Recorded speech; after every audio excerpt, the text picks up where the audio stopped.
وَلْتَكُنْ مِنْكُمْ أُمَّةٌ يَدْعُونَ إِلَى الْخَيْرِ وَيَأْمُرُونَ بِالْمَعْرُوفِ وَيَنْهَوْنَ عَنِ الْمُنْكَرِ وَأُولَئِكَ هُمُ الْمُفْلِحُونَ. نحمده ونصلي على رسوله الكريم. أما بعد، أعوذ بالله من الشيطان الرجيم. بسم الله الرحمن الرحيم. ولا تقف ما ليس لك به علم.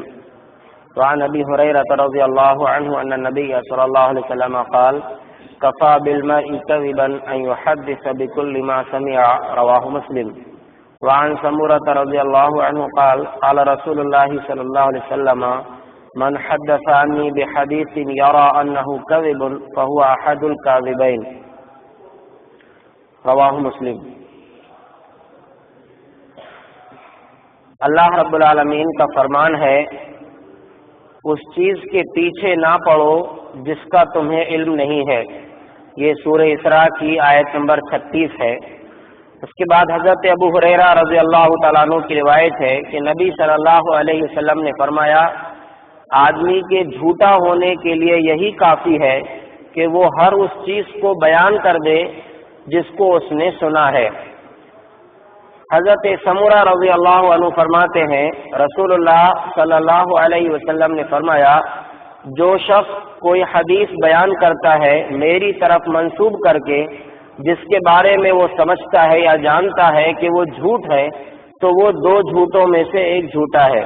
یہ دونوں حدیث مسلم کی ہے. ان دونوں حدیث میں نبی صلی اللہ علیہ وسلم کی طرف منسوب کر کے جھوٹی بات بیان کرنے اور اس کو پھیلانے سے منع کیا گیا ہے. اللہ کے رسول صلی اللہ علیہ وسلم کا یہ بھی فرمان ہے، بلغوا عنی ولو آیہ.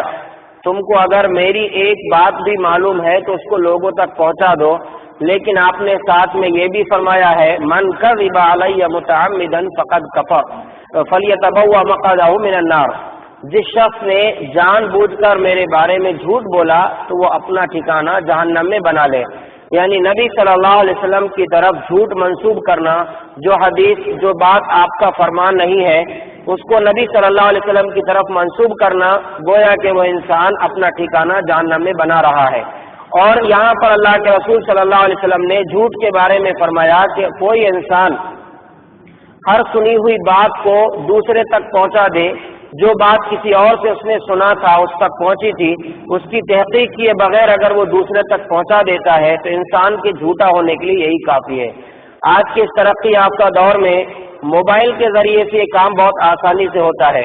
کوئی میسج ہمارے پاس آیا ہم اس کو دوسرے تک پہنچا دیتے ہیں، واٹس ایپ کے ذریعے کوئی پیغام آیا ہم اس کو دوسرے تک پہنچا دیتے ہیں، اس کی تحقیق نہیں کرتے کہ کس کا قول ہے یا حدیث ہے یا نہیں، بغیر تحقیق کیے ہوئے ہم اس کو آگے بھیج دیتے ہیں. تو اللہ کے رسول صلی اللہ علیہ وسلم کا فرمان یہ ہے کہ انسان کے جھوٹا ہونے کے لیے یہی کافی ہے کہ بغیر تحقیق کے کوئی بھی سنی ہوئی بات کو وہ آگے پہنچا دے.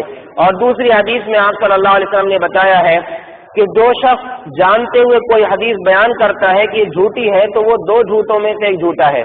یعنی ایک جھوٹا تو وہ ہے جس نے حدیث بنایا ہے، جھوٹی حدیث گڑھ کر اپنی طرف سے بنا کر نبی صلی اللہ علیہ وسلم کی طرف منسوب کیا، اور دوسرا جھوٹا وہ ہے جس نے اس جھوٹی بات کو بغیر تحقیق کے یا جانتے بوجھتے اس کو بیان کر دیا. تو دونوں کی بھی جھوٹ میں برابر ہے. اسی لیے اللہ کے رسول صلی اللہ علیہ وسلم کی کسی بھی حدیث کو بغیر تحقیق کے دوسروں کے سامنے بیان نہیں کرنا چاہیے. ہاں اگر ہم کو یہ معلوم ہو، حوالے کے ساتھ ہم نے سنا ہے کہ فلاں کتاب کی صحیح حدیث ہی ہمارے سامنے پیش کی گئی ہے تو ہم اس کو دوسرے تک پہنچا سکتے ہیں، ورنہ بغیر حوالے کے اور اس کی صحت اور اس کی ذوق کو بیان نہیں کیا گیا ہے، بغیر تحقیق کے اگر ہم دوسرے تک پہنچا دیں اور وہ حدیث جھوٹی ہے تو ہمارا شمار بھی جھوٹوں میں ہوگا. اللہ رب العالمین ہمیں علم کے ساتھ عمل کی توفیق نصیب فرمائے. آمین.